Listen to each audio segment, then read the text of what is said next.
Well, I'm joined by Paul Larsen, who's the head greenkeeper at Royal St George's Golf Club. Now, over the last 17 months, we've all had our crosses to bear, but spare a thought for Paul, because this time last year he was preparing for the Open Championship, only for it to be postponed for a year. So, Paul, you've had a rough old time. When did you learn that the Open had actually been postponed last year? Oh, blimey. Good question. Hi, Scott. I'm trying to remember now. Uh, so, crikey, very early on. I can't remember when they announced it. I'll have to double check. Maybe April. Was it around about this time? Was it around about this time last year? It might have been earlier. Yeah. I think it was earlier. It was one of those things with that, when the virus came out, it was March 22nd when we was on lockdown or whatever it was. And it's quite weird. A few people have asked me this question. And all I say was our mind wasn't on the Open. It was on the virus at that time. And at the time, I only had 5 people in. Everyone else went on furlough. I was living on site.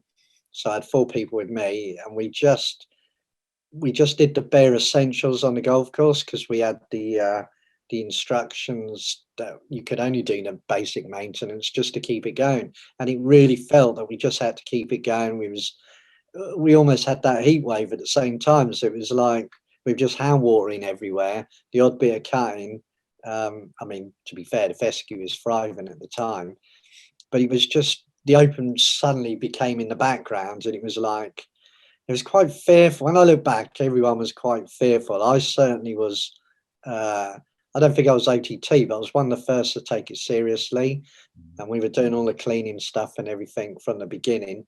So to be fair to the R&A, I can't remember the exact date now, but it was right early on. They said there was loads of rumours going on. They were going to cancel it, and we weren't even going to have it, and things like that. But they just said, we want to play it, we're going to postpone it a year. So we knew early on, but even though we knew it was going back a year, our thoughts were still on the virus. So it sort of went to the back of our mind, really. Yeah. So with it being postponed, was there any thought of it? I know the US Open was played in September and the Masters was played in November. There was European Tour events going on before the Open would have been. Was your mind clear that it was a 12-month extension, or was there thought that they might come back and ask me to play it at a different time? Do you know what? I do think they may have considered holding it later in the year. So we did. I did hear rumours of that as well. It was going to go to September. I think they were looking at the light issue. So if it went to September, I think it would have been a reduced field, and there's so much logistics of it all.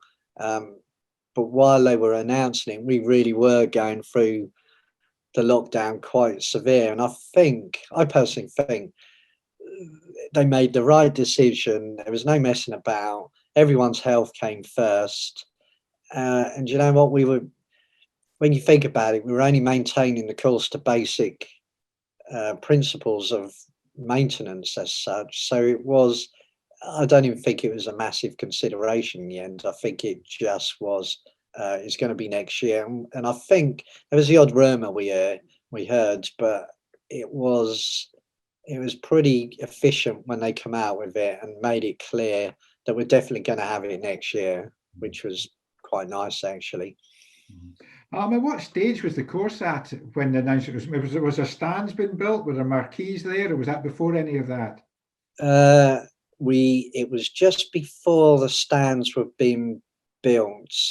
So all the infrastructure was in, like the cables and all the stuff for the TV and everything. So that was all set and ready. So in a way, it just meant they had a head start for this year. So yeah, no stands, nothing was up yet. And I understand, I think was the course in tip-top condition when the Open would have been played? Was it looking good at that point? Yeah, well, in that week we held a tournament for the members, an open tournament that was open to everyone, and we played off the champ tees if anyone wanted to play off the champ tees. So they had all sorts of different competitions going on, but a 4-day one off the whites. So we played it as if it was going to be the Open every day, and I think we was getting like 120 people playing every day. The weather was great. The course looked really well, played well. So yeah, it would have been looking really good.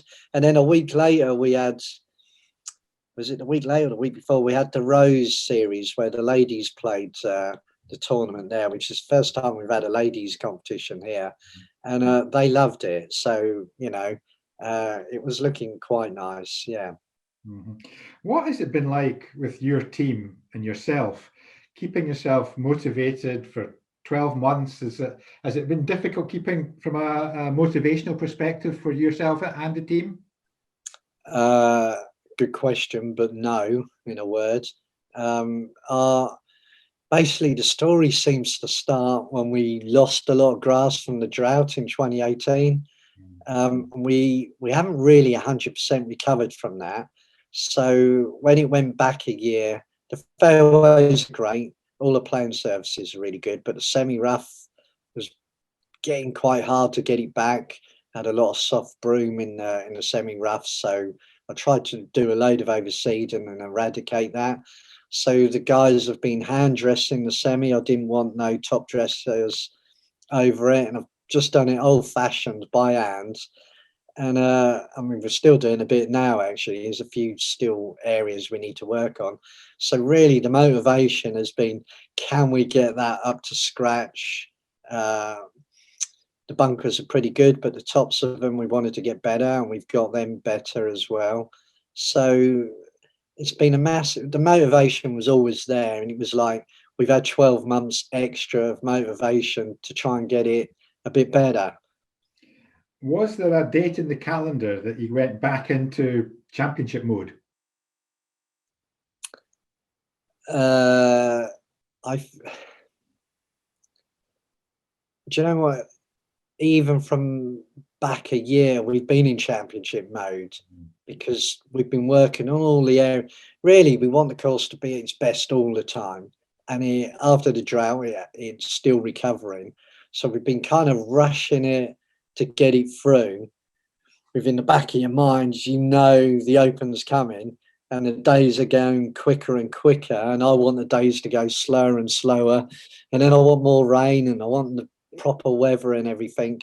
So, do you know what? We've been in championship mode since last March, really, or even before, I suppose. You must be really proud of your team then, if they've been putting in that sort of the hours required to achieve these sorts of results at the end of the day. Yeah, at the end of the day, without them, this wouldn't be possible, because to get guys out hand shoveling day after day, dressing, looting in, because it hadn't just been a semi-rough. There was high spots on the mounds, on the fairways. We've had to do all that, and it's just over and over again. It's been like quite old-fashioned and hard work. But you know what? They've got on with it and they've done it. And it's not just the hours put in; it's the physical energy required to do it. And we've been out today and still been doing a little bit that we want to force through. So yeah, without them, this wouldn't be possible. They've been brilliant. I've worked at many golf courses, and a lot of people think you just sit on the old machines in the summer, shorts on, it's easy. We do a lot of hand cut. We don't sit on many machines and cut grass. We're not that sort of course. So it's very physical, quite demanding, and blimey, they're actively very fit from it. But yeah, absolutely brilliant for me. Now, you did hint at it, but the fact you've had this extra 12 months has enabled you to do things that you perhaps wouldn't have had the Open been held in July of 2020. You mentioned some of that. Can you just reinforce that comment again, is what you were saying? Yeah, basically. So with the semi, it's all the high dry spots that were struggling, and you know what? We had another drought last year. We just get really wet winters, and then from some mid time in March, it seems to stop. and then we get no rain again until October, November. So then it's a struggle with the irrigation, trying to manage the budget of water we've got for it. So we've been hitting all these spots, and we had about 5 or 6 dry spots. So we put our own irrigation, put an extra heads in these areas during the winter time. Of course, you got to think we've got to make that look its best. 6 months time, we've got the open and everything, so you don't want to see any scarring and everything. So the precision of doing that and not seeing that we've done it is quite amazing. So that's all come through, and really it has. It's been this spring. We really wanted a good spring. We haven't had it, but this month we've had about 40 mil this month. So that's suddenly rejuvenated everything. So all the hard work you've been doing your rain dances. I'm always doing a rain dance, and we're getting a little bit at the moment, but I need more, and then I want it to warm up and everything. But it looks like I'm desperate doing all that. But all that hard work they've done, if the weather just went from a dry spring to a dry summer and hot straight away, we get no germination. You think all that work we've done, we've not had no dividends from it. So at the moment, with all this rain, you can see it coming up, and yeah, it's paid dividends.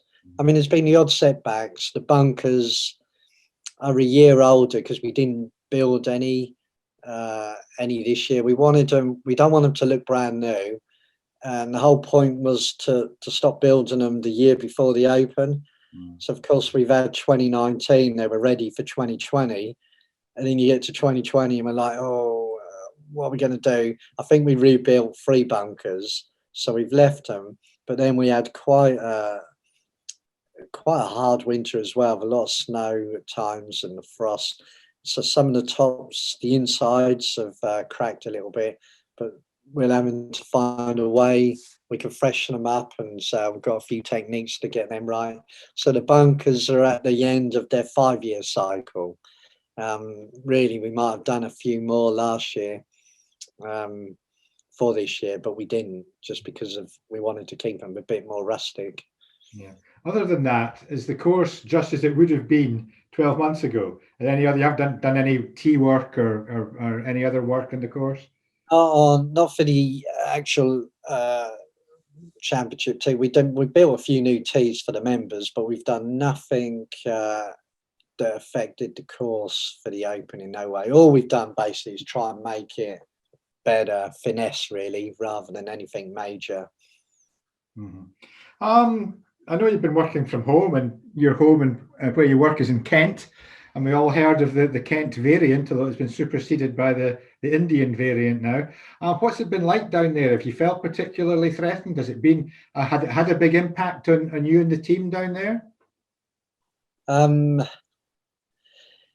Well, definitely. Obviously, it's had a big impact because we're living the way we're living, which is not the way we want to live, really. So I think when we had the first lockdown in March, it was a massive impact on everyone. And I think people were quite frightened what to do and all the rest of it. I think we were lucky that since the second lockdown, we've all been back to work. So I took everyone off furlough, which was great for the club. It really helped get a lot more work done this winter without golfers there. So that was the benefit for that, is we achieved a lot more. We've done, we have done a lot of work winter without affecting the course so much. Leading back to the previous question, we've done a lot of paths that we've managed to reshape and level off. That would have been very difficult with golf still there, so it's helped us do that. I did a little bit of a sand dune behind the 4th green. It could come in play, but it's just cleaned it all out. So we've done a bit more work like that. So because we've been focused on so much with work, we've been in our little bubbles. I've got about 5 different bubbles and everything.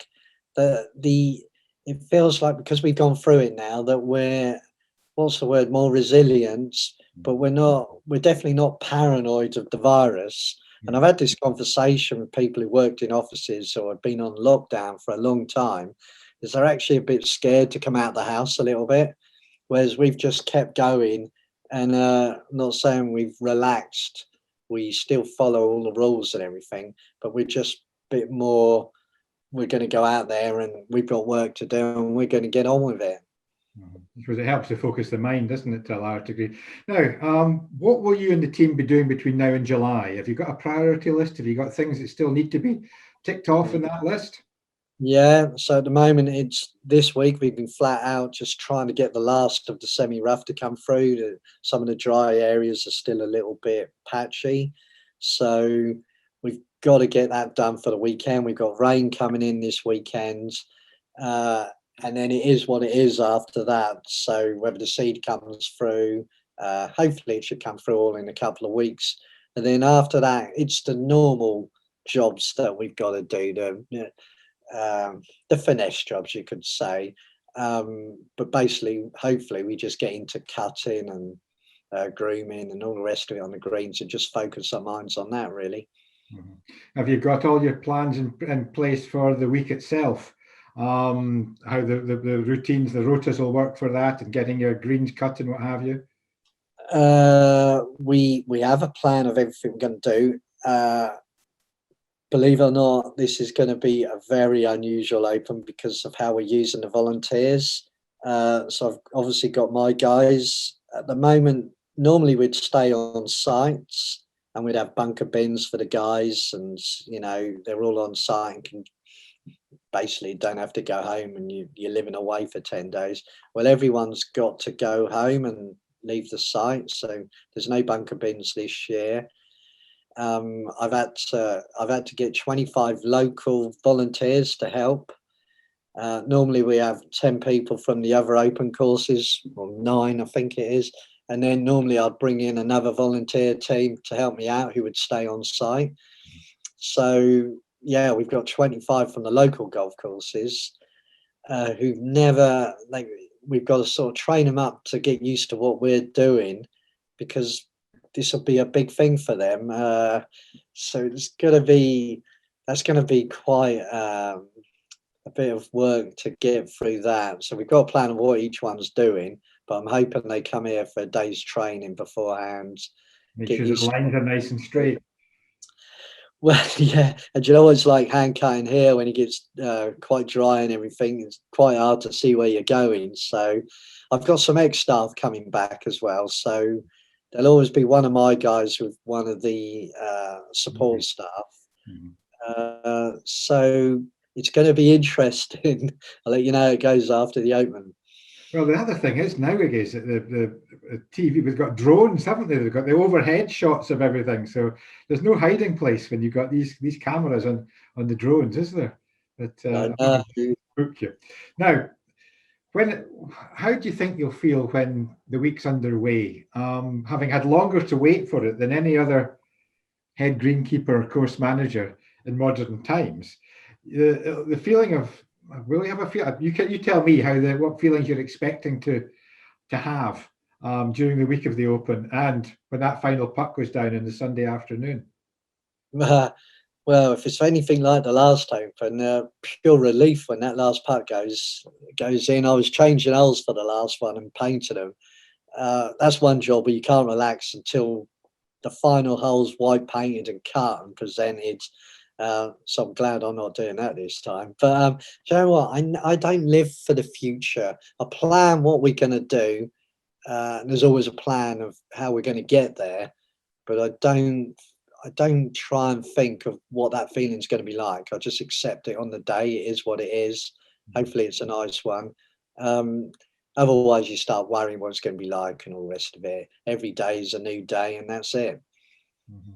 Well, thank you very much for giving us a little bit of your time this evening, Paul. I know it's hectic. It's always hectic. That's why we're speaking later in the day rather than earlier. You've had a full action-packed day, and you've got many more of these to come before July. So thank you very much for giving us a little bit of time for Turf Matters, and I wish you all the very best for the Open. And you and the guys, you really do deserve it. No, thank you, Scott. Thanks for talking to us. I appreciate it.